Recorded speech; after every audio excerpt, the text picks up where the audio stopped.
and real streams are live.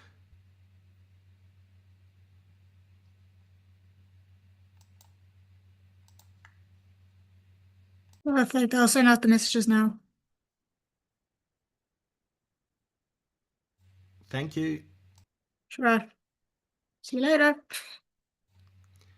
And you will of course start Yes. the slideshow.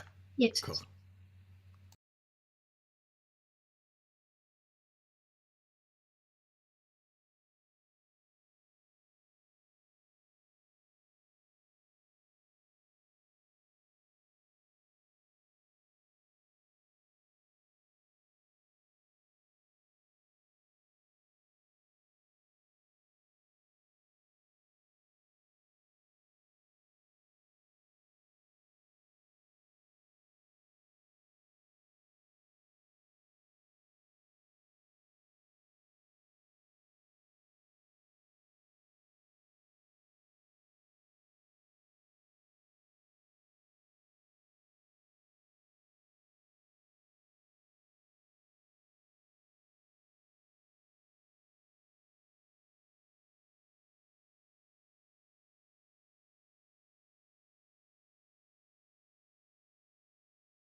Rob Katz, it's a warm and maybe a little stormy night in Johannesburg.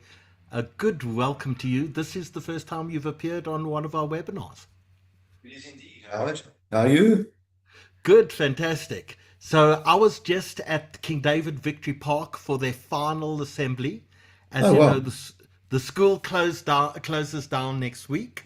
And it was amazing to see so many people, teachers, former headmasters and headmistresses, pupils, ex head boys and head girls, all gathering at the campus in King David Victory Park to do one last final farewell for the final assembly. It was really quite a moving event to I'm participate in. sure. I'm sure.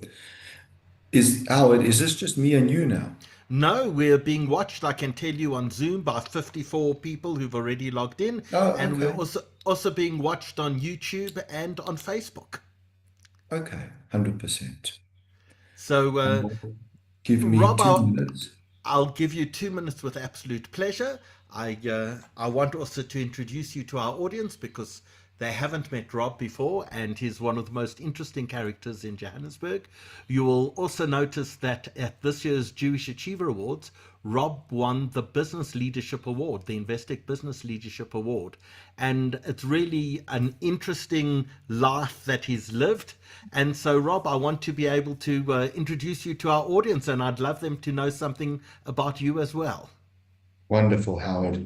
Do you want me to say now Yes, or is it a bit early? I want you to explain to people, is it true that Yiddish is your first language? Well, it was, Howard. I grew up with my grandparents, and the Russian version of it was, so there are many, many different dialects, as I think you know, over 100. And certainly when I was living with my grandparents, I could easily hold a conversation. I think I still can. I haven't spoken it for 30 years, but when it's taught to you so young as a language, and the difference is that it wasn't a language that, parents and grandparents spoke so as you not to understand. That wasn't my case. My case was that was the language, even the dog was spoken to in Yiddish and he understood fluently. So, What give us dog commands in Yiddish? well, I'll do two things. Okay. I can even describe a boxing fight in Yiddish. My grandmother, Zichrona Livrocha, loved boxing. So she used to wake up at 1 in the morning and watch fights from America, and you'd get this. Mein Kind, the vices is all the langen, okay? The white guy's gonna win or lose, okay? Then the fight would start, and then you'd get this. Mein Kind, ich kann das nicht sinnen. Gebe guck, der verblutete Punim. I can't watch the bloodied face. I'd say, well, du guckst das nicht, then don't watch. Then she'd say, mein Kind, kennst du sinnen? Heiler Klepp, links, rechts.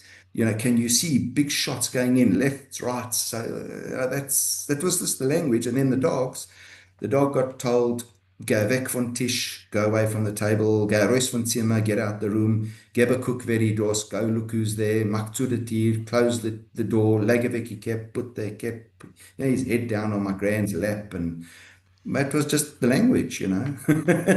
So I'm hoping that the people who are watching us this evening on Zoom, on YouTube, and on Facebook will maybe communicate with you in some Yiddish. And if you have any phrases that you think Rob should translate for us, as long as they swear words and curses, then we would love you to put them in. Howard, I'll tell And you something very interesting, is that I never grew up with Yiddish phrases. My grandparents spoke it as a hello. language. Hello, Hamza, but not as phrases. Phrases were not, I don't know expressions, but the language, and my grandma was and my grandpa as well, they were very pure in the form of usage. There was never a wasted word, and there was never a made up word. It was all very pure. But I'll just tell our viewers one interesting thing is that the language I grew up with is pretty outdated today, because today, as languages evolve, it's more Hebrew influence in Yiddish. When I heard it, when my grandparents spoke it, there was no Hebrew when they learned it, so it was more Hochdeutsch than anything else. So the words today are different, and the pronunciation is When more you say Polish, Hochdeutsch, you mean High Dutch. German, High German. Okay, so Hamza, we're Hochdeutsch. going to can we teach you some Yiddish words today? I only know Mensch, so I'm keen to know one. And I'll tell you, Hamza, you're a mensch. Thank you, thank you. You are also a Mensch. Thank you, So, Hamza. Hamza, we're already being watched, and we broadcast on Zoom, on YouTube, and on Facebook. There are many, many thousands of people who will be watching us across the multiple channels this evening, but we love the people on Zoom because the people on Zoom are particularly interactive with us, and they ask questions and they comment. Sometimes they're not always the most polite people you've ever met, but we don't mind because we love the engagement with them. So we officially start in about 11 minutes, and we use kind of the run up, the 10 minutes before. We chat about what's happening in life, and then we kick off in about 11 minutes time with the formal programming.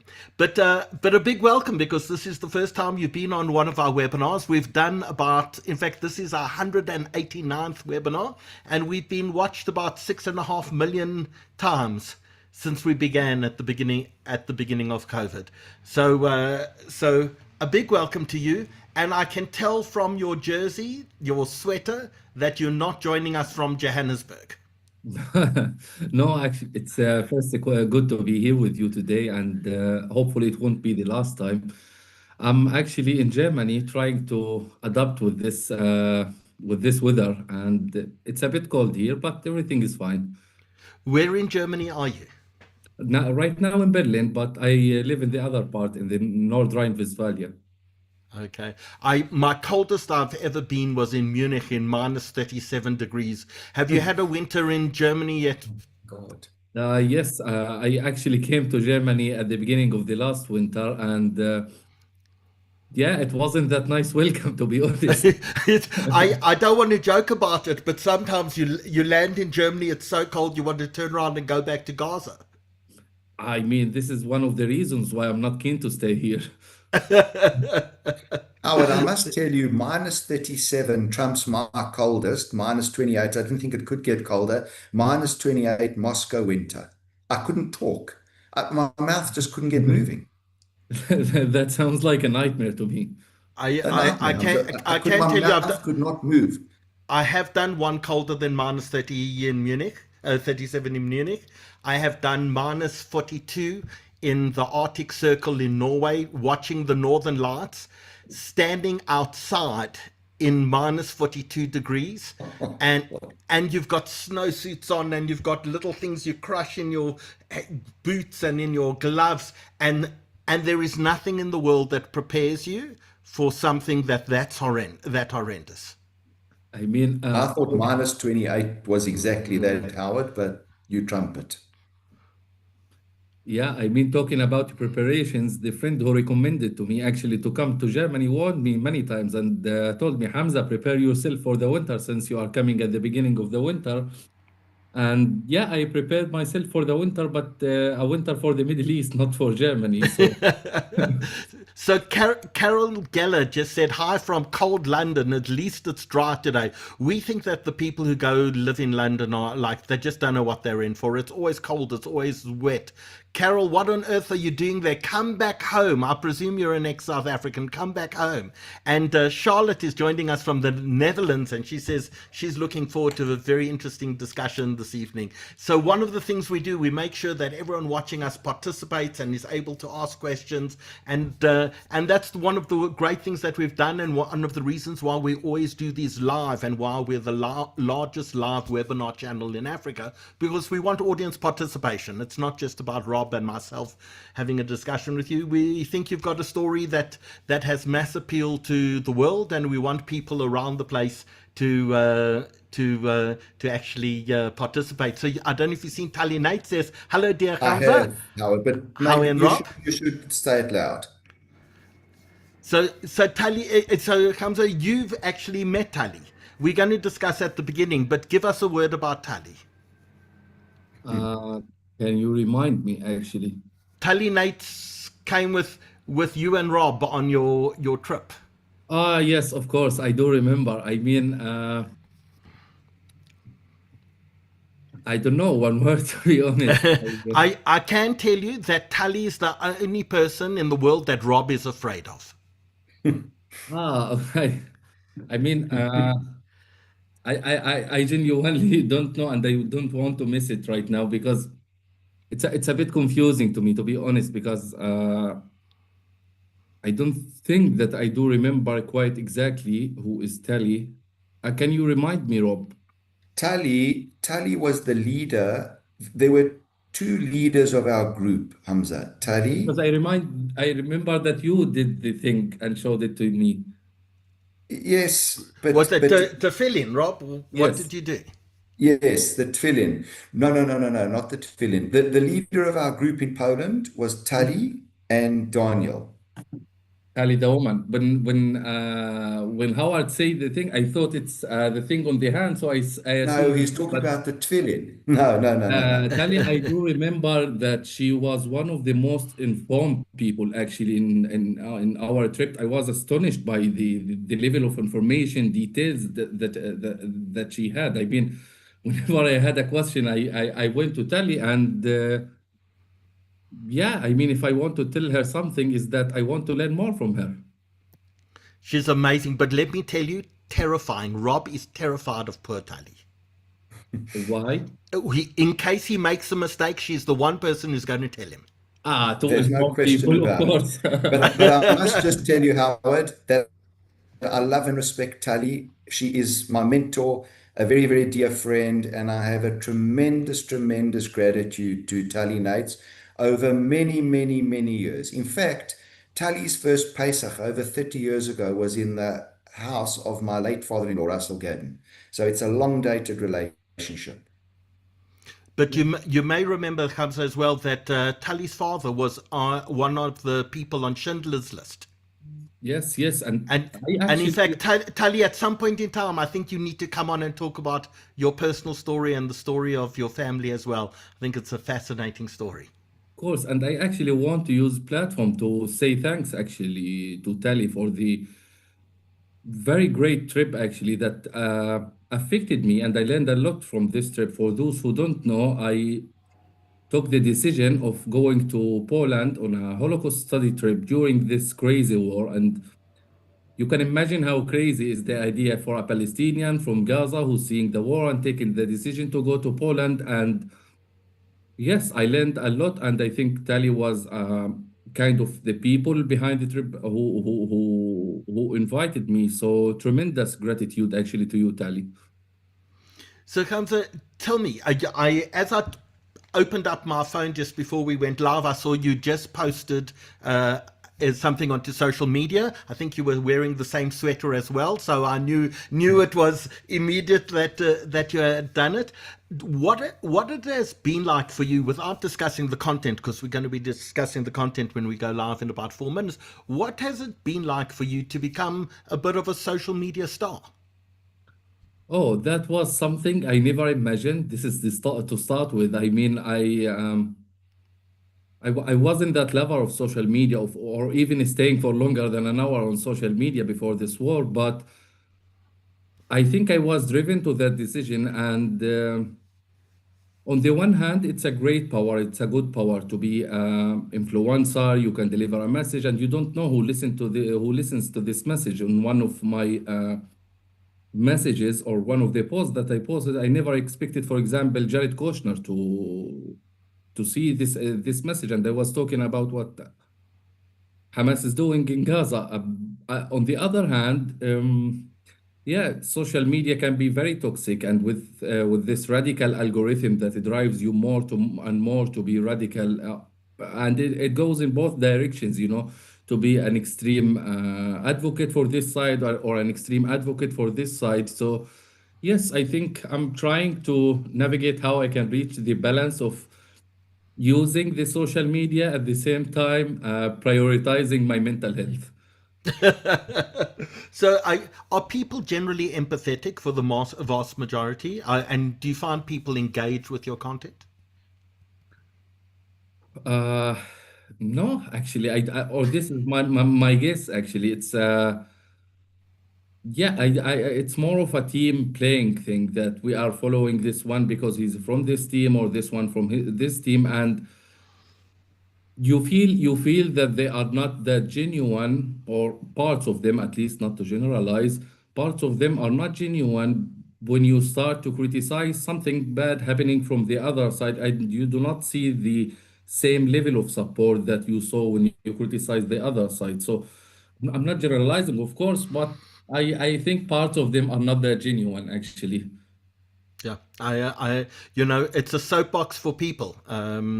They're more impressed with their own views than the views of the people that they actually follow. They want everyone to be part of, as you say, their team. And I think it's sometimes very difficult to put people in boxes. And I think you're one of those people who doesn't fit into one of the natural boxes, and therefore creates quite a bit of controversy as you go. Exactly. This is my biggest achievement, to avoid sitting in one of these unhealthy boxes, in my opinion.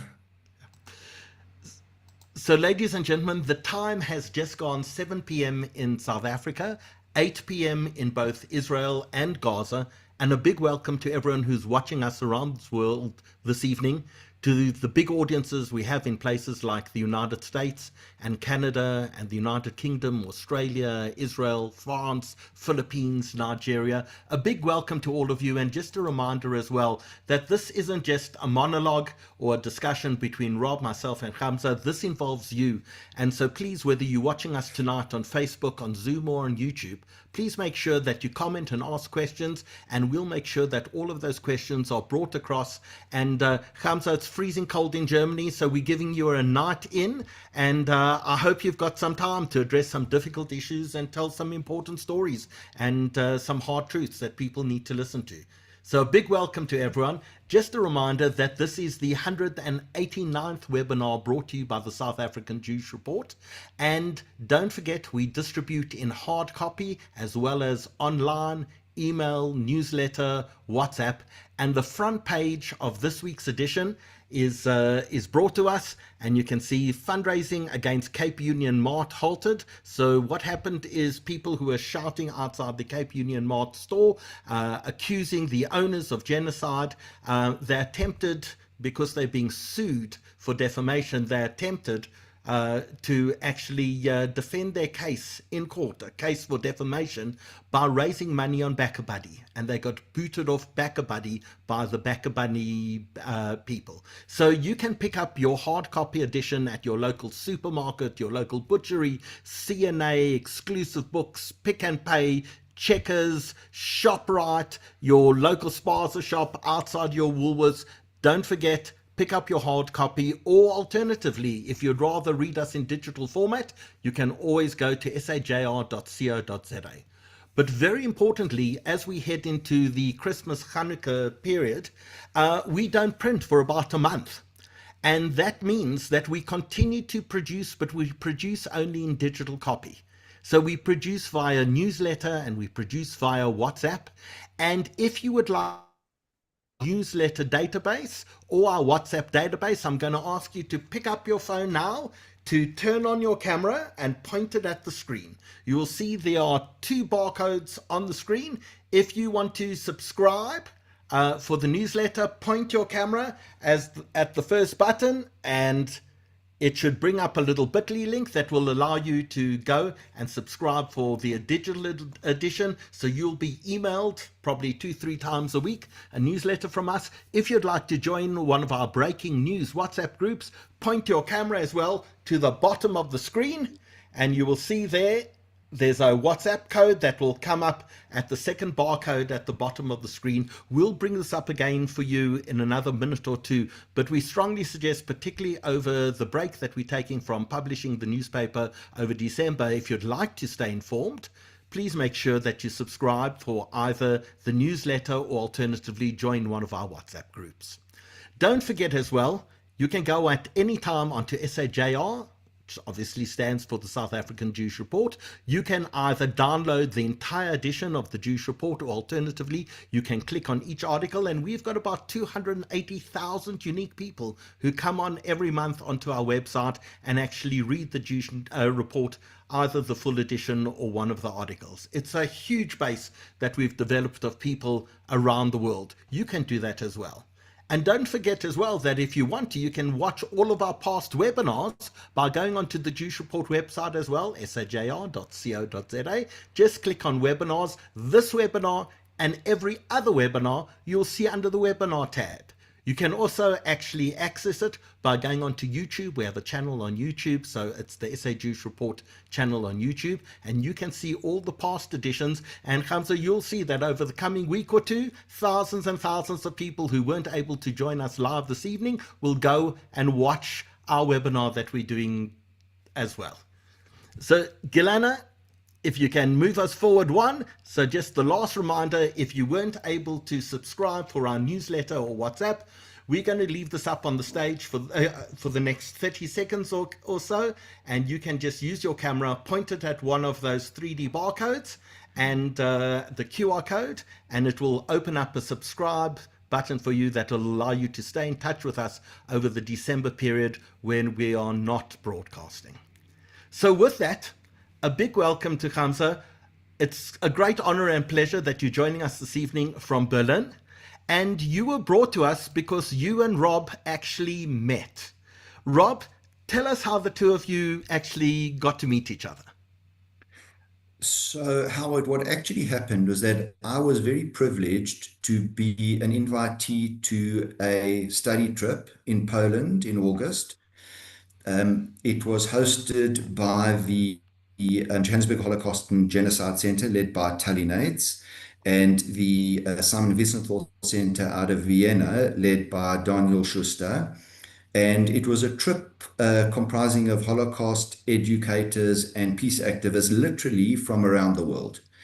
And one of the people who I befriended on the trip was Hamza. We spent many hours sitting at the back of the bus and in hotel lobbies late at night talking about many different issues across the world, obviously a lot relating to the current conflict in the Middle East. And I found Hamza to be a person of great integrity, quality, and dignity. And coming back to South Africa, I carried on my relationship with Hamza, and I'd like to think that it's a relationship that will carry on post our trip.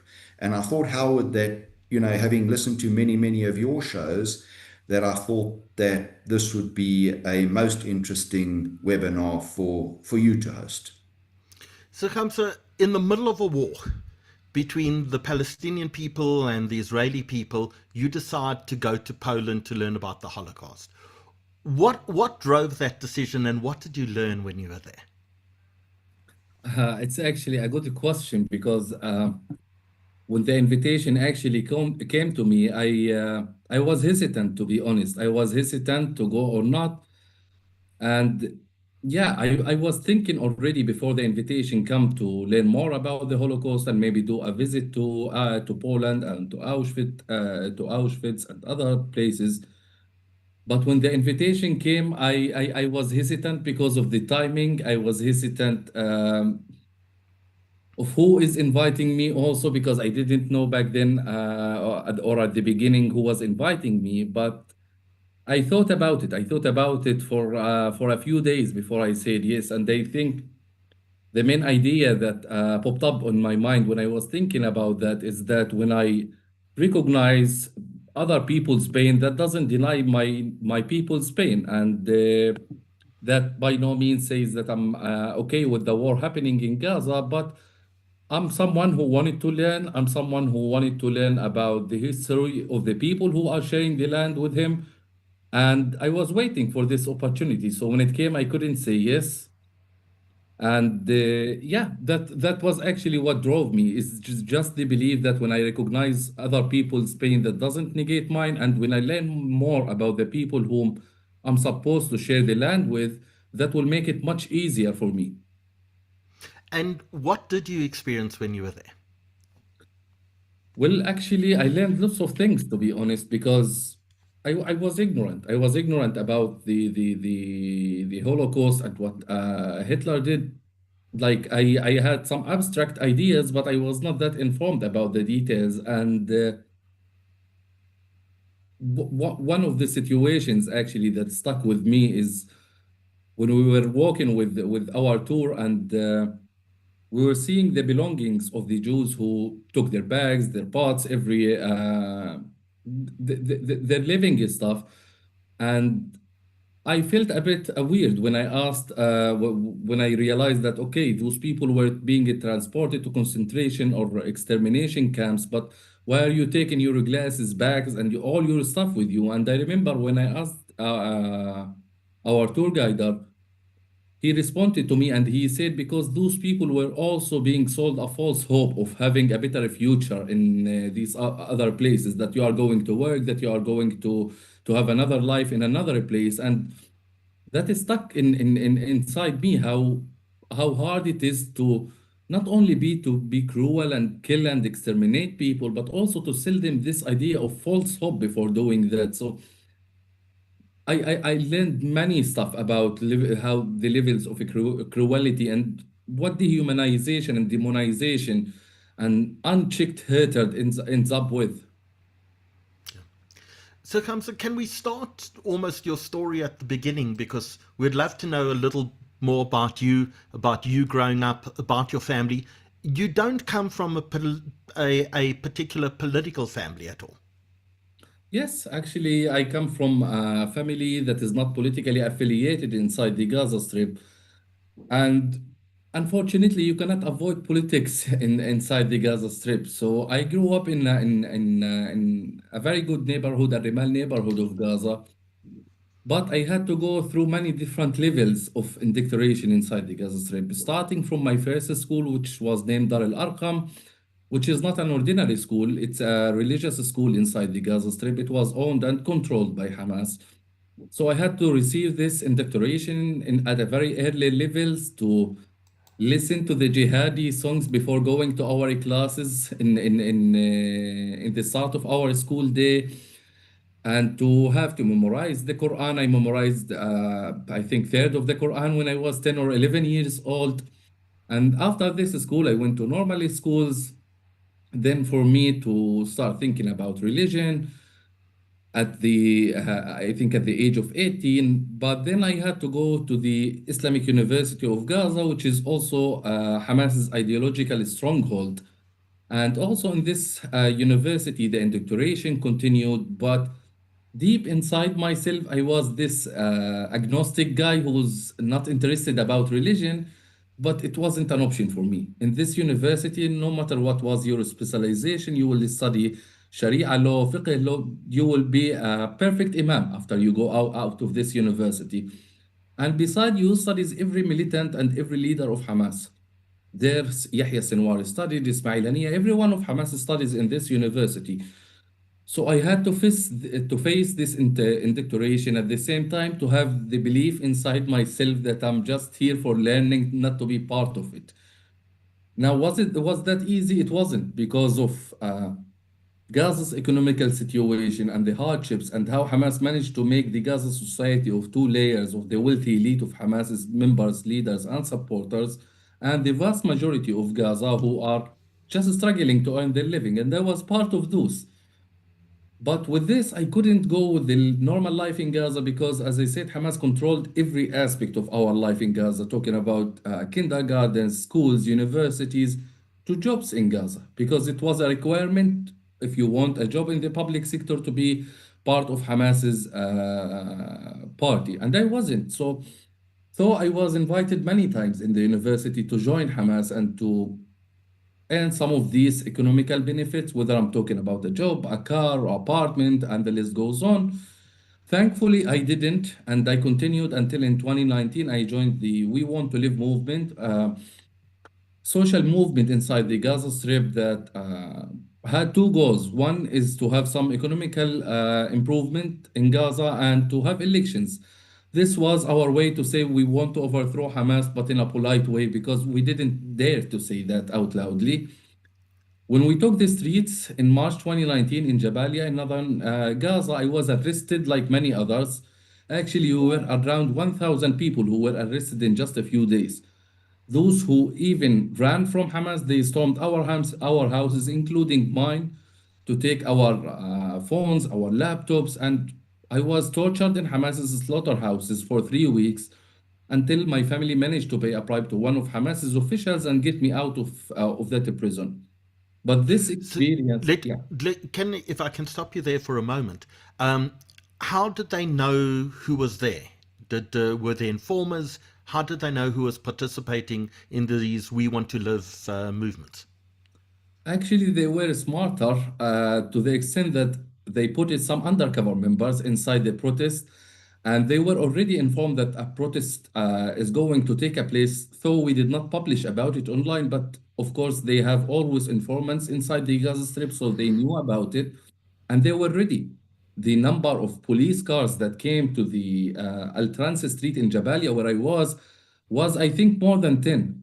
And all the journalists and the social media activists who were known to be aligned with this movement were later arrested from their homes. So for those who don't know, Hamas always keeps informants inside the Gaza Strip. In Gaza, we call them Zannana. Zannana is a Hamas informant who will be most probably living in your neighborhood, reporting to Hamas on the activities against them. And they have one of those people in every neighborhood inside the Gaza Strip. So they arrest you, they throw you in jail. Tell us what happens when you're in jail. Yes, I was in jail, and immediately the accusations came that I am part of a foreign plot to overthrow Hamas, that I work with Israel's Shin Bet, and then they started asking me about officers' names. And then they searched into my phone, into my laptop. They didn't find anything. Then they accused me of working with the Palestinian Authority. And for those who don't know, this is a crime in Hamas's declaration. Working with the Palestinian Authority is a crime that you can get punished, tortured, or sometimes executed for it. The same way what happened to my friend Isam Safin, who was accused of collaborating with the Palestinian Authority, tortured until he died in Hamas's jails. Anyway, I was So tortured. sorry, if we just for those people watching who may not know, so the Palestinian Authority is run by the supporters of Fatah, and in fact, when Hamas took over the Gaza Strip, they killed many of the Fatah supporters and Fatah government people by throwing them off buildings. Yes, and one can talk about the Palestinian Authority's popularity in the Palestinian street, but it's the official representative of the Palestinians outside. So they are accusing us of working with our government. You can imagine to what level they went. And I was tortured, accused of working with Israel, working with the Palestinian Authority, later with the Emirates, and they didn't find anything. They didn't find anything that proves any of that, because the vast majority, or I think all of us, were not affiliated to anyone. We were just desperate people who wanted just a better situation for Gaza. Thankfully, I was released after paying a bribe after 3 weeks. Those who did not manage to pay the bribe stayed there for months, if not years. How much is a bribe? The first time it was $3,000, and $3,000 is a big money in Gaza, because we are talking about a monthly salary of $300 to $400 a month. So it was a big money for us. Anyway, I kept my head down after I was released, because I didn't have the same courage. I didn't feel that I have the appropriate support to do these activities. But I couldn't sustain that in 2023, a few months before the war. And we decided to take the streets again against Hamas. That was in June. And we were not naive people. We knew that we cannot overthrow Hamas with our bare hands. But our hope was that the international community, the NGOs, the human rights organizations, media outlets would listen, report, and support us in our journey to overthrow Hamas. Unfortunately, this was not the reality. I was also arrested in June, and I was tortured heavily the second time by Hamas, because for them I was quote unquote convicted criminal who participated in a previous protest, and I had to stay in a cell alone. I don't want to go much through the torture, but I can just tell you that there is no limits. There is literally no limits to what can happen to one of in Hamas jails. Thankfully, my family managed to pay another bribe to get me out, and it was higher this time, because It depends on how many times you are being jailed. The second time was $5,000 for my family, and that was too much for my father that he couldn't afford it. And that was the moment when I decided that I lost hope in Gaza. I lost hope that anyone is interested in the society that is trying to overthrow Hamas. I lost hope with the countless media, NGOs, Palestinian Authority, and the list goes on of those who claim to support us, but just disappeared these days. So I took the decision and I left Gaza, and from Gaza to Turkey, and from Turkey I took one of these immigration or death boats actually, and made my way to Greece. And yeah, 1 month after I arrived to Greece, October the 7th happened. So before we get on to what happens on October the 7th, just help us, for example, go through what were your views of Israel at this time? Have you ever been to Israel? I have never been to Israel. It's actually not an easy process for a Palestinian from Gaza to go either to Israel or even the West Bank. You have to go through many security checks, and Israel's security checks are very strict. If your cousin of a cousin was involved with a militia, you will not be allowed. And in my case, it was, yes, the cousin of a cousin who I never saw in my life, actually. Unfortunately, I couldn't make it, but my views about Israel changed actually through my life. I was all the time this anti-Israel. I was even anti-Semite, radical Gazan who dreamed of Israel disappearing. I wouldn't say killing or death because no, that was never my views, but I dreamed of this disappearing, that I will just wake up in this day and Israel will not be there. But these views had to change, and I think mostly it changed after my first imprisonment in 2019. And I started to open my eyes and start seeing the conflict from another angle, from the Israeli angle. And also, I started to read much about Islamism, and it took me a journey from 2019 to 2023 to have the views that I'm having today. So can we get some background about Hamas? Where does it come from? Help us understand what Gaza is like, what Hamas is like. Where did they come from? How did they get into power? Give us kind of the background for those people who are not immersed in the subject. Yes, so Hamas is political Islamist movement that was found in the late 80s, and it did not have much popularity among the Palestinian society until the Oslo Accords happened. And when the Oslo Accords happened was the first peace treaty between Palestinians and Israelis. And on this period, Hamas started to receive massive support from the Iranian regime, who was opposing this peace treaty between the Palestinians and the Israelis. For the Iranian regime, the idea of peace in Palestine means disappearing Israel or eliminating Israel. So they were supporting Hamas on the hope that Hamas can destroy this peace treaty between the Palestinians and the Israelis. And they tried with marching, I forgot the English, smearing campaigns against parts of the Palestinian Authority who signed, until the second Intifada happened and Hamas became more popular because of the suicide bombings, the bombing in Israel, in school buses, in cafes, in bars, and the list goes on. So this was the legacy of Hamas, and they continued to make this agenda, trying to get the society's support sneakily, as every political Islamist movements, through charity projects. So they started to do charity in Gaza, trying to help the poor families, but that all came with a concession. All of that came with a sort of support that Hamas wanted, whether it was they were giving people some money, some food aids, even some education, support for the poor families in Gaza, trying to take their support. Then they took up the mosques in Gaza. And for those who don't know, the Gazan society is a religious society. So the mosque and Islam for the Gazans is a very important topic. And Hamas started taking over these mosques, giving a religious speech about Israel that praying every Friday to the destruction of Israel, to the elimination of the Jews. And that continued until Israel evacuated the last settlements in Gaza in 2005, and Hamas managed to portray that as a victory they achieved, not a unilateral evacuation from the Israeli side. And that got them more popularity among the Palestinians who saw them, quote unquote, liberating the Palestinian lands until the 2006 elections happened. And as you know, and I think for those who don't know, the Palestinian Authority was very famous for its massive corruption.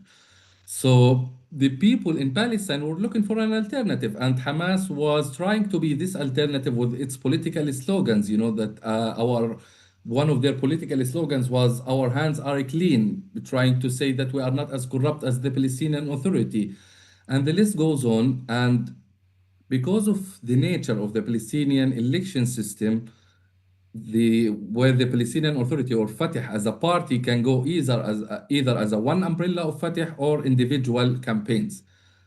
And because of the corruption, the people from Fatah started going individually in individual campaigns, while Hamas went in one umbrella. So Hamas got, I think, 48 support, while Fatah got less than that. So they took the victory of Gaza, but it was just parliamentary election. That wasn't enough for Hamas. So they were ready with their militant and started their violent coup against the Palestinian Authority, throwing people from roofs, dragging them with motorcycles, executing. I remember in my neighborhood, one of the Fatah guys was shot more than 30 bullets by Hamas. It was a barbaric act, very similar to October the 7th, but back then the victims were actually Palestinians from the Fatah party. That was the legacy of Hamas. And the average Gazan, like since then, does Fatah have support there? Does Hamas still have majority support? If you were kind of to dipstick in today and tell us what Gazans think of Hamas, would Hamas have overwhelming support within Gaza? Before answering you about the support that Hamas has right now, I will go back to the support that Hamas had on October the 6th. So if you ask a Palestinian from Gaza about support for Hamas, they distinguish between two phases of Hamas. One is Hamas as a government and one Hamas as a militia, because Hamas was both in Gaza. If you ask them about Hamas as a government, the vast majority of Gazans and even militant from Hamas don't support it as a government because it failed on every level as a government, massively corrupt. They didn't build a single school for the Gazans during 18 years. They didn't build a single hospital. Everything was built was with donations, money from European capitals. On the other hand, Hamas as a militia or as the idea of armed resistance, quote unquote armed resistance, was vastly supported by the Gazans. People believe that Hamas is the protector of the Palestinian, the group that will liberate Palestine, if one can say. And I think there is many reasons to that, because they were looking on the other way, or what Hamas was selling to them is by saying, look at the Palestinian Authority. They accepted peace with Israel, and look what the settlers are doing. The government is taking more settlements. But because we are here in Gaza, Israel left Gaza, and they will not have settlements, we will not have settlers. So they were selling this idea to the people, and the people believed in it. The people believed that Hamas was protecting them. Now, going to the situation now on the ground, Hamas is not supported both as a government, as a militia, because people stopped believing in Hamas as an idea of armed resistance. They saw with their own eyes how during 2 years of war inside the Gaza Strip and 500 kilometers of tunnels, Hamas did not allow a single Palestinian child to hide or to protect himself from the airstrikes during the war, except for sure for the two children of Yahya Sinwar and his wife, who were filmed hiding in one of these tunnels. They saw how Hamas was taking them as a human shields, firing from next to their homes, how they were stealing the humanitarian aid, how they were torturing and executing the Gazans. So the idea of armed resistance was broken to the Gazans, and I think that in any elections in Gaza, Hamas would never have a support among the Gazans. But the problem is the lack of an alternative, because yes, we don't want Hamas in our future. Netanyahu says that he won't allow the Palestinian Authority in Gaza, but he doesn't say who he wants to run Gaza. He doesn't say who is an accepted ruler of Gaza in the post-war, because he lacks he lacks a detailed plan. I think he lacks a clear vision of how Gaza will be after the war. So you mentioned the tunnels a few moments ago. Before you left, and you leave shortly before the 7th of October 2023, before you left, what did you know about Hamas plans? Did you know there was this 1,000 kilometers or 500 kilometers of tunnels underneath Gaza? Is that kind of common knowledge that everyone knew about? Did you know about command centers under hospitals or schools that led into tunnels? What did the average Gazan actually know about the situation? I mean, talking about the depth and the how complicated is Hamas's tunnel system, I don't think I was like many others in Gaza, we were not that informed about it, because Hamas always keeps in their heads that Israel has informants in Gaza, and they will never share such information with us publicly, because they are afraid that this information will end up with Israel's security. But actually, after 2021, and in 2021, Yahya Sinwar, after the escalation, went publicly and said that they have 500 kilometers of tunnels. And when I watched this, I thought he's a stupid propagandistic who's just trying to exaggerate Hamas capabilities. I didn't believe it. So he said it himself. And to tell you if Gazans knew where the tunnels are, no, I don't think that Gazans or the ordinary Gazan knows where exactly the tunnels are. And the example for that is me, myself, because in 2021, during the escalation between Hamas and Israel, it was located in my neighborhood, in Al Rimal neighborhood. And one of the days when I was sitting with my friends, yes, I was sitting with my friends, just playing some cards, trying to spend some time, because everything stops during a military escalation, jobs and everything. And one of my friends left me and went to his home. 10 minutes later, I went to my home and I sat, and the bombardment started literally in my street. And yeah, this dear friend was Dr. Ayman Abu Auf, who was killed back that day with a dozen of children from the Kontana family in Gaza. Anyway, after the bombardment, we went to the street to see what Israel was bombing. And we saw the big holes in our streets, and we realized what we were sitting above. But I will tell you that we never had an idea that there is such a tunnels underneath our houses. Actually, if we knew, we would have never stayed there. Because we also know that when there is an escalation, Israel will bomb these tunnels. So we would have not stayed there. If you are asking about the hospitals, we assume that. We always assume that once a war starts, you will find Hamas's leadership in the hospitals. That was like, yeah, that was just common sense in Gaza. So if we fast forward to the 7th of October, where are you on the 7th of October? On the 7th of October, I was sitting in Samos refugee camp in Greece. I was just arrived, I arrived there in September, and I stayed until October the 7th happened. And I presume you've got access to a radio or television or your phone, and you see what's your first reaction?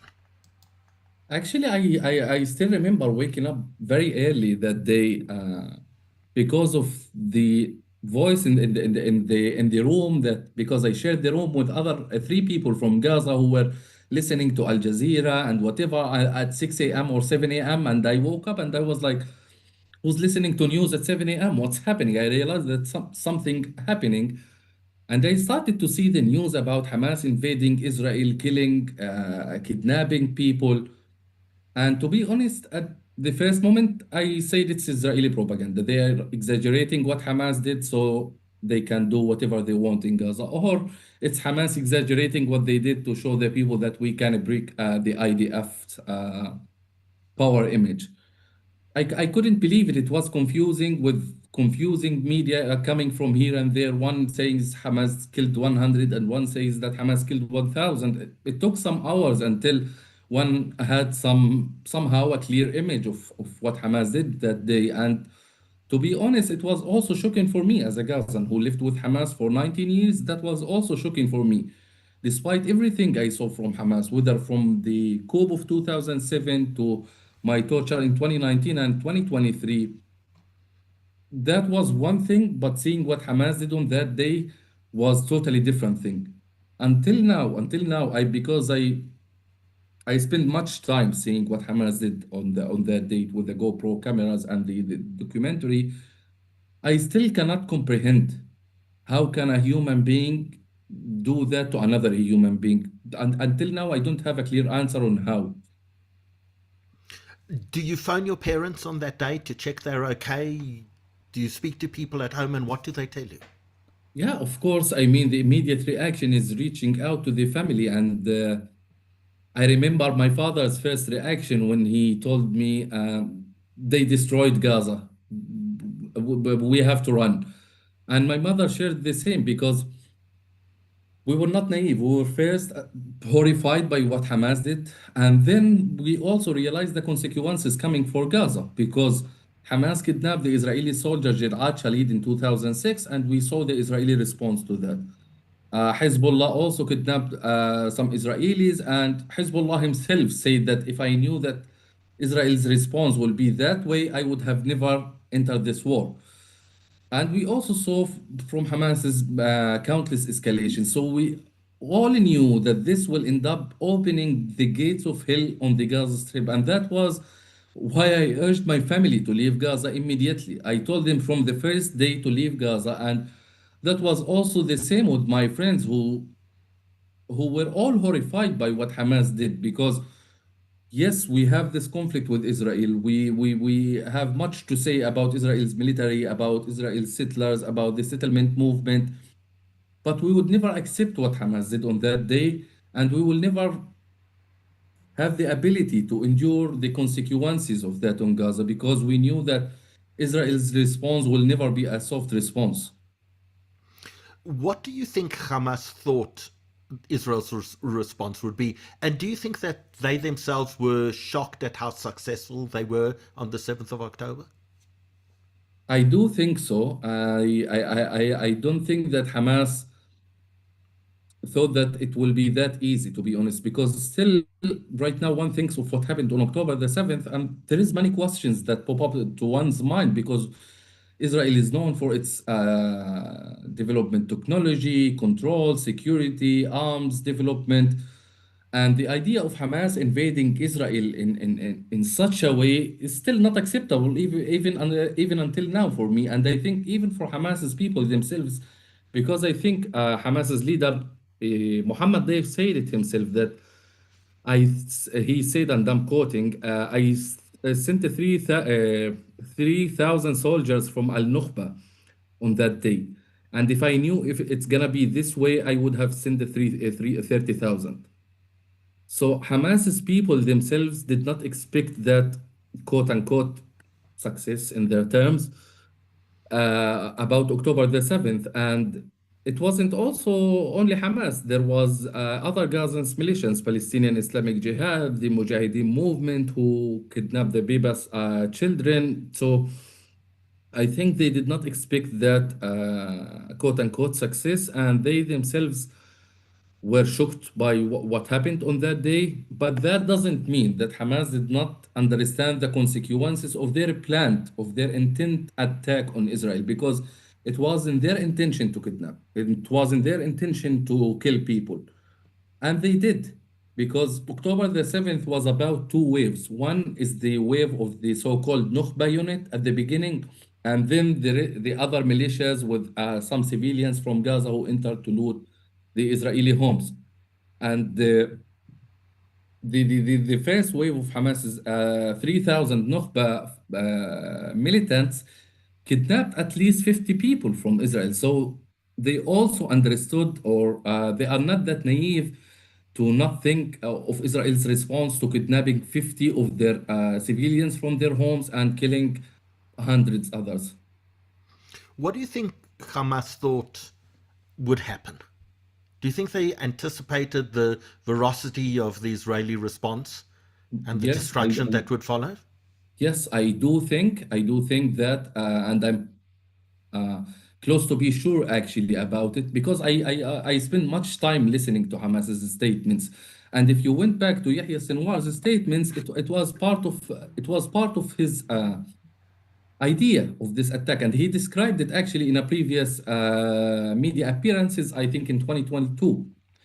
And he said that his plan is to isolate Israel through international pressure on them. That was their only way to put some pressure on Israel. And if you went to other leaders like Fathi Hamad, who was an interior minister of Hamas, they all say the same. They all knew it, and they wanted to sacrifice the last Palestinian child to achieve what they achieved. And Yahya Sinwar has many media appearances where he describes that he understands how Israel's response is gonna be, and he is gonna fight until they quote last Palestinian child. So, Rob, I feel like I've been monopolizing Hamza a lot, and I know you have some questions as well. Do you want to ask some questions, and then I'll come back with a few more before we go on to some of the questions that have been brought Look, to us Howard, by don't feel members of bad. the I audience. monopolized him in Poland, so you've still got a way to go. Hamza, Yes. I'm sure you're going to get to it, but let's deal with it now. Currently, the situation is not good. You've spoken about your own upbringing, your own education. In Poland, we had a bit of a wider discussion about you personally and why you weren't or why you weren't eligible to join Hamas, and I'm sure that there are others as well. But I think you're in the minority. What is the way forward in terms of just education? How is there, while Hamas is in situ and it doesn't look like they're going anywhere, and I do want at some point in time for you to, on the webinar, discuss the factions that are rivaling Hamas and that are fighting Hamas and the abundance of weapons that are in Gaza. But with all of that in mind, how do you change the indoctrination with Hamas in situ, or is the flat answer you just can't? I mean, if Hamas continues to stay inside the Gaza Strip, it will never be there will never be a future, a peaceful future inside the Gaza Strip or with Israel next to us, and there will never be a new education for the Gazans as long as Hamas stays in power, because Hamas relies heavily on this indoctrination. I mean, to be a Hamas fighter, it goes through a very long process of indoctrination that includes indoctrination in schools and includes indoctrination after. So that will never happen as long as Hamas stays there. Hamza, and okay, and touching on the factions, I know we spoke about factions fighting Hamas, and maybe you just want to give our listeners a view that it's not only Hamas there are oppositions to Hamas. Maybe you want to talk about their strength, who they supported by. You did touch on the fact that some of them assisted Israel in terms of locating bodies, etc., which I found to be very, very interesting indeed. And then, maybe if you could just also let our listeners know about how awash actually Gaza is and how easy it is to buy weapons in Gaza for the average Gazan. Yeah, I mean, if we are to talk about the reality of the Gaza Strip right now, what happened inside the Gaza Strip is instead of a two-state solution, it became a two-cities solution inside Gaza. One area, which is 48% controlled by Hamas and the other Palestinian militias like the Palestinian Islamic Jihad or Al-Mujahideen. And one is controlled by the IDF, the Israeli army, and other anti-Hamas Israeli-supported militias. We have until now, I think, 5 or 6 small groups of these militias that are there from the north to the south, distributed in many areas. The biggest one of them is staying in Rafah right now. It's named the Popular Forces, led by Yasser Abu Shabab and Ghassan al-Duhaini.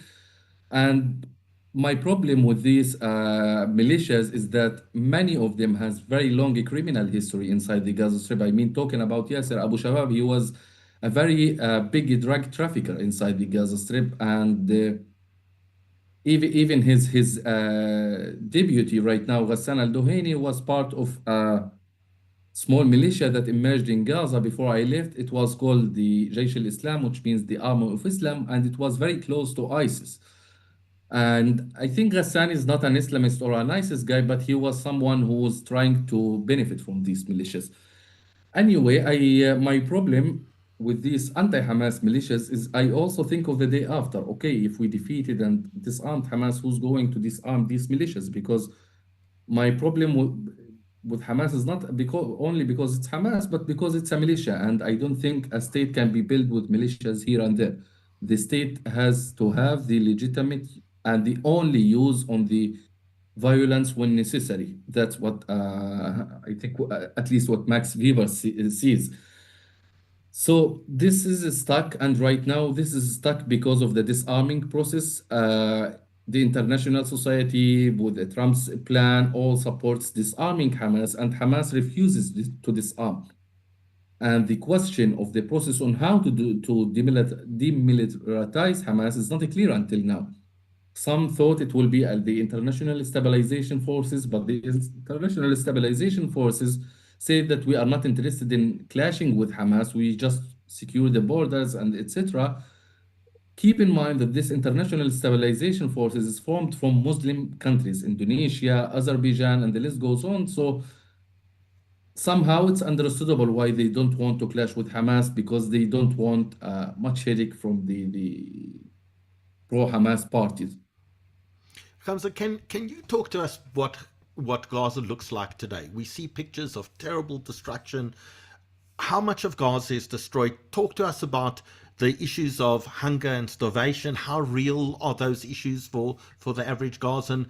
What winter is approaching now? How are people living? Talk to us about the human element and the human suffering that's taking place in Gaza at the moment. Of course. I mean, the reality right now, according to the UN and others, that more than 80% of Gaza's civilian infrastructure was destroyed. That means 8 out of 10 homes were destroyed. So you can imagine how many people are displaced internally inside the Gaza Strip. We are talking about almost 1.9 million people displaced in tents. The vast majority of them are in tents. Others are staying in shelter schools. And those who are living in tents, including many of my friends, are living a catastrophic, humanitarian, disastrous situation. I'm talking about people who were living in tents for 2 years. You can imagine that those people did not see the term privacy, whether inside the tent that hosts all the family members or in the heavily crowded tents next to each other. Those people forget the term a toilet. You can imagine they did not use the toilet for 2 years. And I know that might sound naive, but no, it's real, it's serious. Those people did not see electricity. They did not see cooking gas. It feels that those people went back to the mid ages without anything to support them, and with that comes the infectional diseases for their children. And during the war, there was a period during the war. I wouldn't say all the war, but there was specific months during the war when Israel's government decided to stop all humanitarian aid into the Gaza Strip, including medicine, for 2 months and a few days.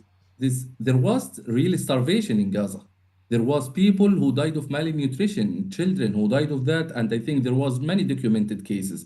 And I myself, when I look to my friends who managed to escape Gaza after and to look on their bodies, it was clear to me how much of their weight they lost. So the starvation was real during the war, during parts of this war. Right now, the humanitarian situation is the same almost, but without the bombing and with more food. And unfortunately, there is even no security inside the streets itself, because you can imagine a city without police, with the criminals outside, without no law enforcement body, with the criminals and terrorists ruling over them. So, much of what we know we see on social media, and we're faced with very conflicting images often. People suffering on the one side, but then I was watching today, someone walks into a supermarket and it's fully stocked and the shelves are fully stocked, and there are people in restaurants sitting there smoking hookah and having shish kebabs. Are those two sides of the same coin? Like any society, is there the wealthies that have, and probably the Hamas leadership who have access to all of that, and a group of people who have access to nothing? Actually, I know about those places, and you can find them actually in some places of the Gaza Strip, depends mostly to between the center and the south. But I would assure you that the vast majority of Gazans can't afford the prices in these places. It's crazily high prices, and keep in mind that the Gazans, life stopped for the Gazans from October the 7th. They do not work. There is no normal jobs. So the vast majority do not even earn money so they can go to these places. They are relying on humanitarian aid, on donations, on support coming from the outside. But I would assure you that these are limited for corrupt Hamas members, leaders, supporters, and some people who collected donations in the name of supporting Gazans, and now they are using it for these purposes. So before we go on to deal with some of those stories that we hear, stories of corruption and UNRWA and etc., I want to touch on your parents, because you spoke about your parents. You urged them to get out because you knew what was going to happen after the 7th of October. You had a pretty good idea what the Israeli response was going to look like. What happened to your parents? And you have brothers as well. You have brothers who are engineers, if I remember correctly. Where are all your family today? Yeah, so unfortunately, yes, I had this good idea, but my father did not listen immediately to it, and it was hesitant because leaving your country and I think he assumed for a long time is not an easy decision to make, and yeah, he stayed there, and with parts of my family, there was another part who were studying in Egypt already before the war. But the part of my family was also there during the war in my family house, and they stayed there until I remember before the Rafah operation actually. And because of my activism when I was in Greece, I wrote an article for Newsweek media outlet in the US titled "Message to the Gazans: Demand the release of the Israeli hostages, if not out of moral clarity, at least to save whatever is left from Gaza." And back then, Hamas's militants went to my family who were living in a tent in the south, because they left my home in a Rimal neighborhood, and threatened them because of this article. That was something big to Hamas to write such an article. And from that moment, I told my family that, okay, now you have the war and you have Hamas, both against you. And I tried to collect money for them because leaving was also needed money to bribe the Egyptians. And unfortunately, the Egyptians demanded at least $5,000 for each person. And also, this is a big money for in Gaza. And my family did not have that money back then, and I started collecting donations actually from the outside for the first time in my life, to ask for donations just to get my family out. And thankfully, I managed to get them out before the Rafah operation, and now they are staying in Egypt until one has a clear answer about Gaza. I think people will be very surprised, because we were always told that the Egyptian border is completely sealed. You can't get in or out. But I think what you're telling us, with the right amount of money, that the gates of that border are open. Exactly. I mean, my father, because of his job as a consultant, used to travel at least once or twice a year. So if I can run you through very briefly many of the stories that we hear, and you tell us kind of true, false, or give a comment. But the one story we often hear is that Gaza was a concentration camp before the war. You lived there. How accurate is that statement?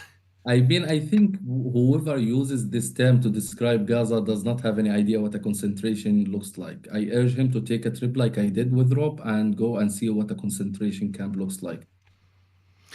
Then we have the comment that UNRWA has really made all matters worse, and UNRWA education has really brought up a generation of jihadists.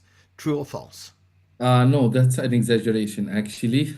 That I actually, by the way, I received 3 years of education inside the UNRWA schools, and that wasn't the case. I have other criticism for UNRWA, but I think this is a mere exaggeration. That doesn't mean that some Hamas militants were working inside UNRWA. That's a fact, actually. But unfortunately, this is Gaza's reality, is that Hamas was a cancer in Gaza. They spread everywhere. They found some members of Hamas working at Reuters. They found some of them, one of them doing the son of a Hamas leader doing an interview with or a documentary with the BBC. One of them working with Doctors Without Borders. So the issue is not limited to UNRWA. It's limited to Hamas, who did not miss any place. A next thing that we often hear, Hamas wants the destruction of Israel. Is that correct? Yes, Hamas wants the destruction not only of Israel, but anyone who stands against a big Islamic state. Because for those who don't know, Hamas is a political Islamist movement, part of the Muslim Brotherhood and influenced by the Iranian regime or the Iranian revolution. As a political Islamist movement, the term nationalism does not apply to those people. Those people do not believe in nations. They believe in a big Islamic state.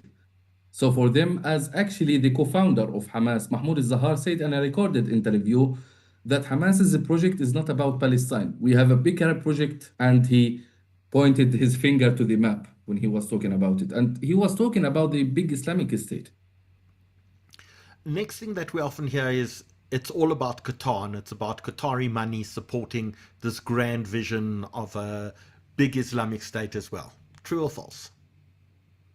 It's not only Qatar, but I would also add that you can never hate the Qatari regime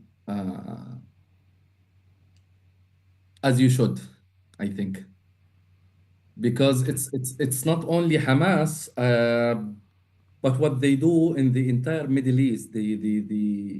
I mean, I can talk hours about how Qatar is, for example, lobbying and influencing the US and promoting and glorifying terrorists. That did not stop with Hamas. They supported they continue to at least to work as a propaganda machine for Hezbollah, for al-Houthi in Yemen, for the militants in Iraq, poisoning the Western society by getting some of their journalists, media influencers, and even the academia of the US that they infiltrated, whether we are talking about Columbia University or others. So I think the influence of the Qatar regime is massive, but Hamas also relied on the support from the Iranian regime, the support of the Turkish regime and other Arabic states. Do you believe that there was an Iranian conspiracy to surround Israel with proxy armies as part of its plan for Israel's destruction? I don't think it's a conspiracy. I think it's a public plan. Actually, they are not hiding it anymore. And yeah, I think this was always their plan. They were public about it. And even until now, they are trying as much as they can to rebuild what was destroyed of Hezbollah and Hamas, to try to rebuild them so they can have this access again, because the Iranian regime does not want to do the quote-unquote sacrifice himself. He wants to push others to do this sacrifice for him to attack and quote-unquote eliminate Israel. Then talk to us about corruption. We hear that the Hamas regime, at least the political leadership, live in 5- and 7-star hotels in Qatar. How bad is the corruption within the Palestinian society, within both the Palestinian Authority and within Hamas? Actually, it's worse than one can imagine. I mean, if you are talking about Hamas, I mean, I will give you the example of Yahya Sinwar after he was released in 2019, because Yahya Sinwar, for those who don't know, was jailed in Israel for 20 years, and he was released as part of the JRLive prisoners deal.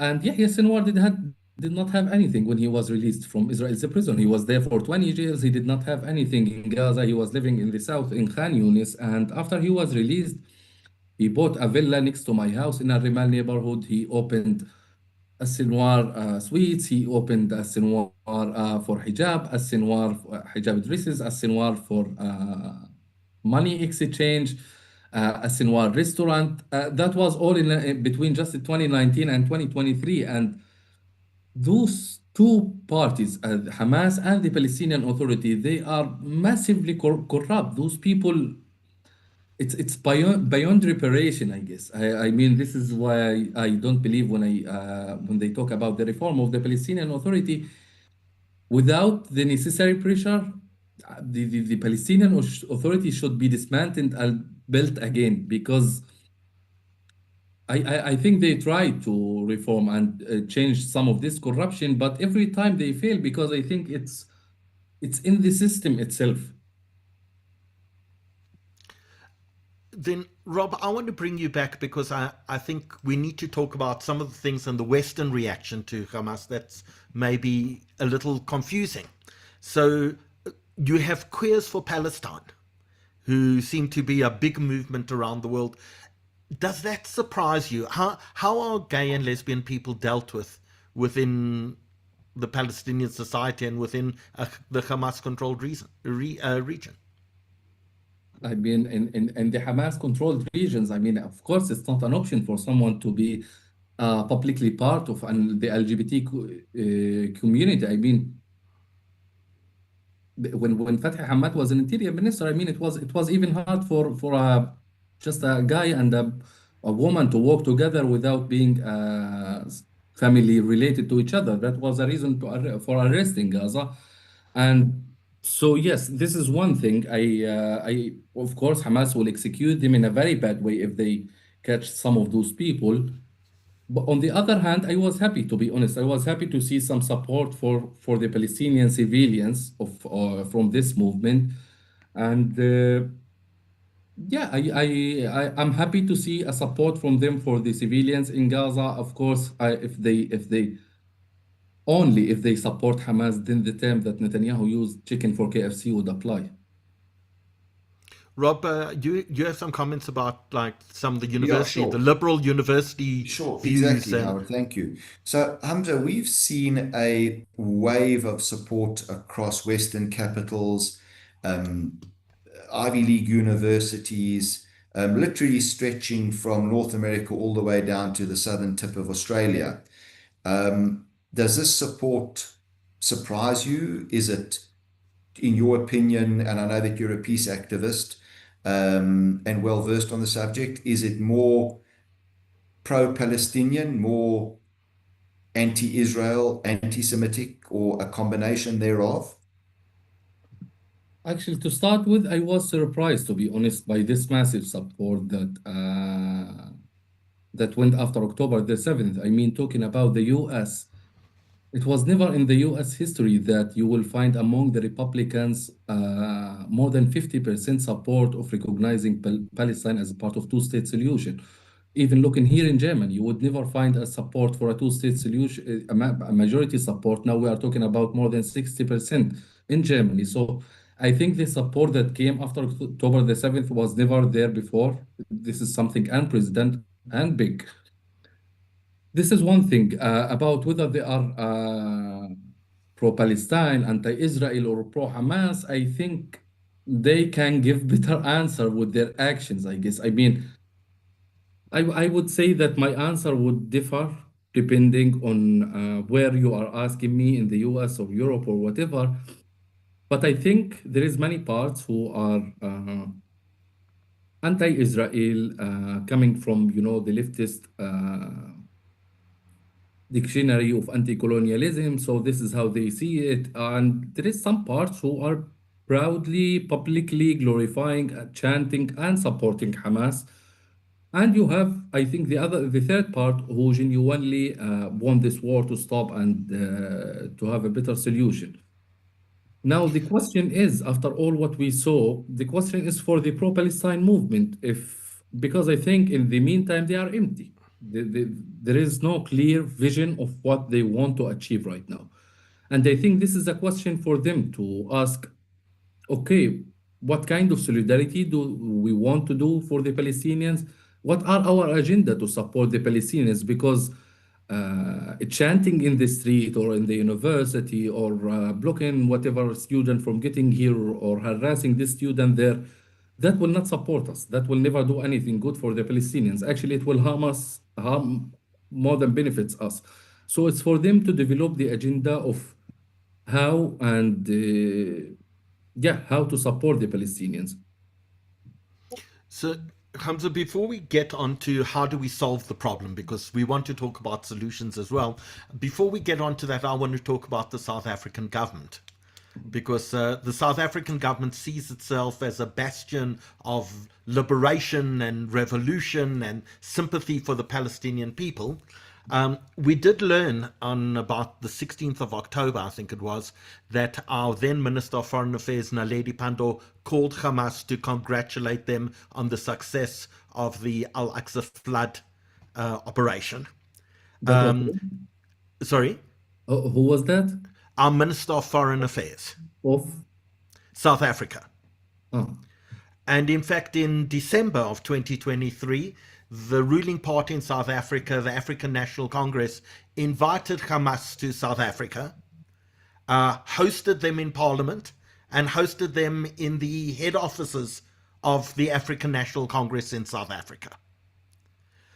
It seems for a society based on human rights, one that's gone through a liberation movement where we believe in things like human rights and liberty and freedom of expression, it seems a little odd to me that South Africa would be doing that. So I want to give you an opportunity maybe to give a message to South Africa about how do you support the Palestinian people while not supporting the great abuses, the dictatorship, the torture that Hamas has subjected on yourself and so many of the Palestinian people. Yeah, I mean, I'm actually surprised because I didn't know that before our event. Yeah, if I would have a simple message to them is, do not let your hater to Israel close your eyes to the extent that you are willing to support whatever terrorist militia that can harm them. That is by no way is a way to support Palestinians. This is actually how you support the oppressor of the Palestinian. This is also how you support a group that, I mean, they unleashed terror on us as Palestinians from 2007. They killed hundreds of us and they continued and killing, torturing, executing until 2023. And they are even doing it they did it during the war and they are doing it right now. So I myself and the vast majority of Gazans right now, we protested during the war more than once with just two simple demands. We want to overthrow Hamas and we want this war to stop. This is what they called for in more than 10 protests during the war. So my message to this government is to listen to the people who were enduring bombardment, displacement, starvation, and when they decided to protest, that was their message to you. You can go to the videos online and to listen to the message yourself and to listen to us as a Gazans, because I would tell you, as if they are listening to me, if you are support, we will never have a better future as long as Hamas continues to stay there. Yes, you can be against the occupation, you can be against the Israeli policies, the government. I myself call them war criminals, from Netanyahu to Smotrich, but that by no way means supporting Hamas. So we recently have had 2 aeroplanes of Palestinian refugees arriving in South Africa. It would appear that they paid about $2,000 a person to escape Gaza and were flown to South Africa. South Africa have said they don't want any more Palestinian refugees in South Africa, and they've called escaping refugees, they said this is ethnic cleansing. Do you have any advice? Should we permit Palestinians who wish to leave Gaza and escape the destruction, should we call that ethnic cleansing? Should we deny them residence in South Africa or refugee status in South Africa? What advice would you give us? I mean, yeah, one doesn't. I don't want to make comparisons so people don't understand it in a bad way, but yeah, I don't know. under which moral standard keeping people trapped inside a war under bombardment and killing is better than taking them to a safer haven where they can have a better life. Everyone in this world should have the freedom of movement.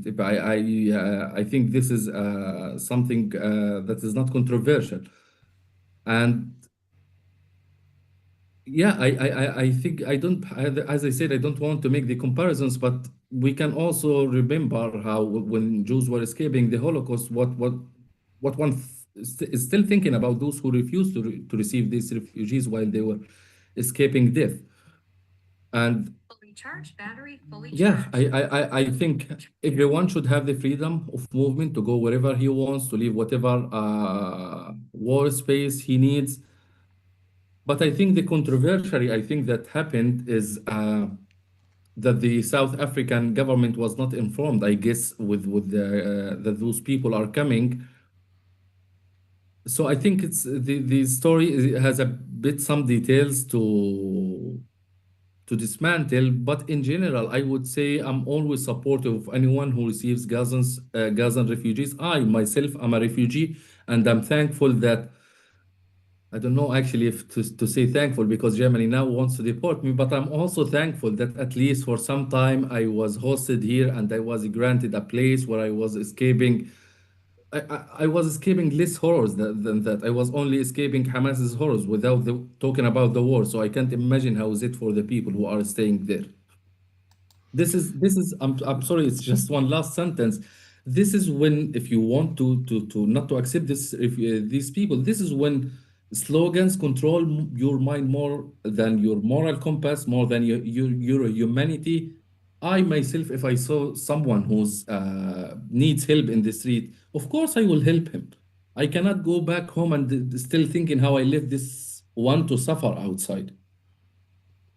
Rob, you've got a question, and then we need to Yeah, talk sure. about how do we solve this problem. Yeah, Hamza, we've had a lot of questions from our webinar.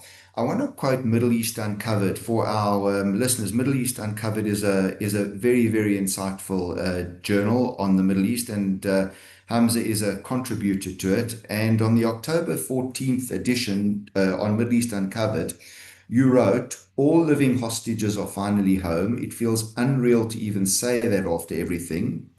May those who survived find healing, and may we never see such captivity again." How do we resolve this conflict such that your hope and prayers come true? Oh, I always dream that I have this magic trick, to solve the conflict immediately.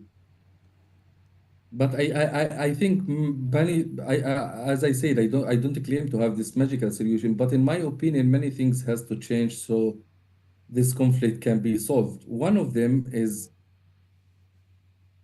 first and foremost to talk about the not the negotiators, but the supposed to be mediators of this conflict, because in this conflict we have only the US as a mediator, which leans mostly towards Israel, and of course Israel is way stronger technologically and politically than Palestine. So when they even start negotiations, they are not on the same levels. This is one. So we need something to make the balance in the negotiation to somehow make it a balanced negotiation. Second, we need also yeah. So second, we need the compromise, because you cannot solve such a cycle without breaking the taboos. For us, the Palestinians, for example, you have the right of return, which is a legitimate right, but it can never be applied in such a vision of 7 million Palestinians going to live in Israel, and the same goes for Israel. So you have to break these taboos and to start making compromises to the other side. This is the second. And we have also to, as a Palestinian, I always think of how to dismantle the idea that spreads among right-wing Israelis that Palestinian state will be a security threat to us.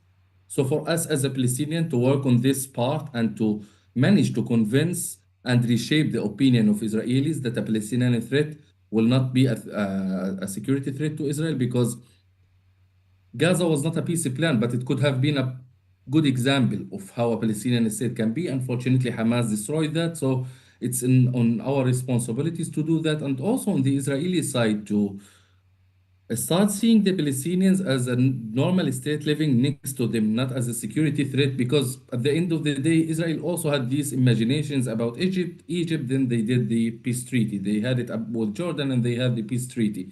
So we also need that inside Gaza. We need more compromises from Israel, stopping the settlement movement and the hardships they are imposing on the people in the West Bank, checkpoints, roads, whatever, because this all takes the belief of these people that Israel wants to have a shared future with them, and also to support the moderate, or in Israel's view, the less radical party, which is the Palestinian Authority. Because if you won't support such parties, you have to show the Palestinians that I can support the moderate, but I will never support the radical. Unfortunately, what we saw with Netanyahu's government is quite the opposite. Netanyahu supported the radical on the hope of this destroying the Palestinian state, or sidelining the Palestinian liberation of the PLO. So we have also to kind of support the moderate. These are some ideas that can be part of how we can solve the conflict. I want to maybe potentially talk about more concrete ideas. We're in the process of a ceasefire at the moment. Do you have a sense that that ceasefire is going to hold? We've seen a lot of violence within that ceasefire, within Palestinian society, within people crossing over the yellow line. Will Hamas be disarmed, and can we move to phase 2? What's your assessment? I mean, from my understanding to Hamas's ideology, I think disarming them voluntarily is never gonna happen. And what we're gonna see in the future is long-term Israeli presence in Gaza, Israeli army presence in Gaza. And I don't think any of the extreme right-wing dreams of settlements and occupying Gaza is gonna happen, but we will have a presence of the Israeli army inside the Gaza Strip. And what they will do, in my opinion, is to take over step by step the neighborhoods where, of the remaining parts of Gaza, and not do the mistake that they did during the war, which is clearing one area, then leaving it, then Hamas can go back through the tunnels to this area. I think they will have more presence in these areas until they can completely disarm Hamas. So as part of almost a roadmap to peace, and if you've got another 5 or 6 minutes to give us, I don't know what your time's looking like, Hamza. If you've got, give advice to the Israelis and give advice to the Palestinians. Maybe 3 or 4 points each that will help us get on a roadmap to a more permanent, peaceful coexistence between the two people. I mean, for the Palestinians, I would start with saying that taboos and slogans don't make a state, and they will never do. And it's legitimate to look at Zionism for what it did to the Palestinians, but it would also be good to look at Zionism on what it achieved for their own people. Because unlike Pan-Arabism and Islamism, Zionism managed to have a state for their own people. So it wouldn't be a bad idea to learn from that and to develop from that. And yeah, I mean, it's lots of actually of advices that I can give, but going to the Israeli side, to look at the spike of radicalization that is happening in Israeli society since this government came to power, because there is a horrifying spike of radicalism happening in Israeli society since the current coalition came to power. And as I said, to drop on the idea that a Palestinian state will always be a security threat, and that the solution is more occupation and more settlements. Yeah, I think those are pretty the simple advices that I have to the two societies. I want to make sure that if anyone has a question, that you please post it right now, whether you're watching us on Zoom, on Facebook, or on YouTube, so we can bring those questions through to Hamza as we come towards the end of this. I also want to ask those people who are watching us on YouTube tonight to please press that like and subscribe button. That really helps us communicate with you and allows us to notify you of more webinars similar to this evening's webinar as well. But Hamza, there are some questions that we have. For example, how many people have your sort of perspective? Are you a lone voice in the wilderness? Or are there many, many Palestinians who are desirous of peace, who see a peaceful potential outcome to all of this, who are willing to take the sort of stand that you have taken so publicly and so very bravely? And I also want to ask people who are watching us this evening to just thank you for the brave statements that you've made, for the stands that you've taken, to really go and progress both the Palestinian people and the cause of peace as we go forward. So if you have a message for Hamza as well, please post that message now. But are you a lone voice in the wilderness? Yeah, I mean, I want actually to go for one of the last comments actually on our Zoom, who says not a single soul in Gaza was against the massacre of 7th of October until today, by saying that this dehumanization and demonizing language always leads to catastrophes, always leads to, this is just a genocide language, to be honest. I very rarely use this term, but when I see such statements, I would say that this is exactly the language of a genocidal mind. And I genuinely urge you to rethink about it. Now, going about Hamza, I don't think I'm the only figure in Palestinian society who talks about peace. I think there is many talk about peace, but many lost hope of the 77 years or the 78 years, or how they can achieve this peace. I don't think we are the vast majority right now, because many dropped on that hope, especially after this catastrophic war also in Gaza. But the question is not how much, it's the question of how to push others actually to join this camp of believing in peace and two-state solution, by showing them that modernity can get an achievement for the Palestinians, by showing them, for example, Israel has many ways to do that. If to say, for example, the West Bank, they did not see cases of terrorism for years, 2 years or 3, to start saying we are dismantling the settlements from here, we are not going to build illegal settlements inside this area, to start giving the Palestinians that hope, because unfortunately we dropped. Many of us stopped believing that Israel wants, or the Israeli government wants to share this land with us. So, there are concerns that people have about you personally, about your safety, about the fact that you tell us that Germany wants to deport you. Tell us what you're going through personally at this moment, and how is it possible that someone with as important voice as yourself, a voice of peace, is maybe facing deportation from Germany? Yeah, I mean, it's a long story, but before I came to Germany, I passed through Greece, and my plan was always Greece, to stay there and to, have my life in Europe from scratch, and not attached to this conflict in any way. But because of my activism in Greece, and there is a very large extremely radical pro-Palestine camp there, I was attacked and threatened because of my opinions. So my decision was, after the second threat, I immediately decided to come to Germany. And because of the bureaucratic procedures here, they say that the Dublin law says that the first European country you pass is responsible for you. So I try to tell them that it's not safe. I was attacked. There is reports, and I'm publicly known with my own views. I'm pretty sure it will not be the last time I will be harassed with. But unfortunately, because of these bureaucratic laws and the current,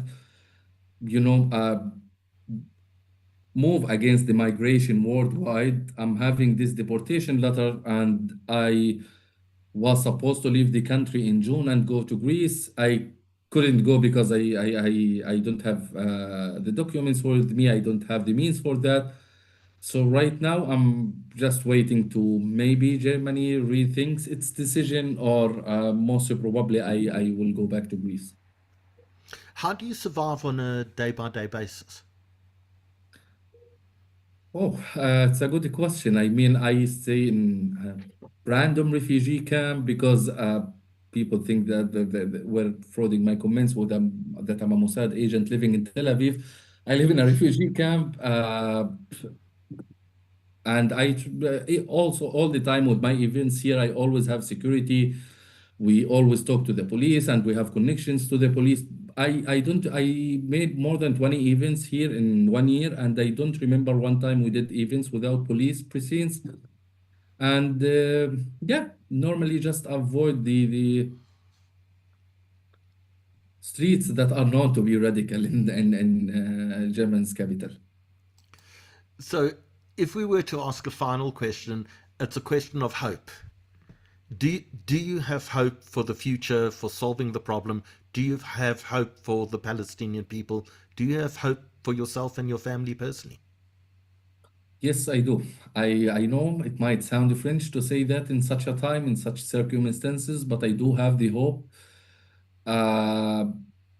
Yeah, I do have a hope that some change will happen in regards of Gaza, in regards of the Palestinian-Israeli conflict in general, and I think there is a huge interest, if one can say, worldwide to reach whatever reconciliation between those two countries, because I think the world also is sick of us because of the countless times we fight each other. So I think there is a push, whether we are talking about Trump, and call me crazy, but I'm thankful that Trump is there right now. For one reason is that he's the one who managed to pressure Netanyahu. I don't think we would have reached this ceasefire with Biden in power. And I also think that the Gulf interest in reshaping Gaza and then having their normalization agreements with Israel will somehow reshape the region, and it will be in the benefit of the Palestinians and in the benefit of the Gazans. And hopefully that will mean my safe return with my family to Gaza instead of staying in Greece or Germany.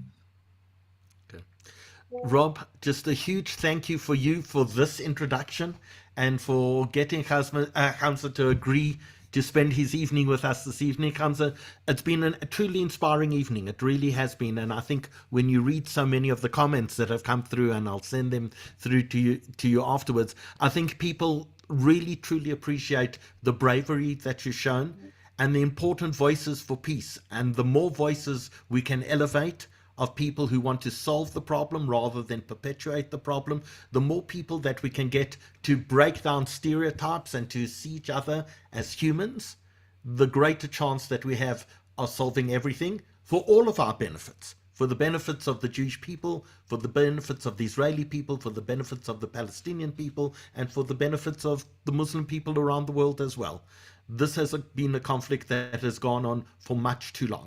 And for those people who keep on throwing up saying you can't speak to the other side, there's something in conflict, and I have a master's in conflict resolution called mirror imaging in conflict.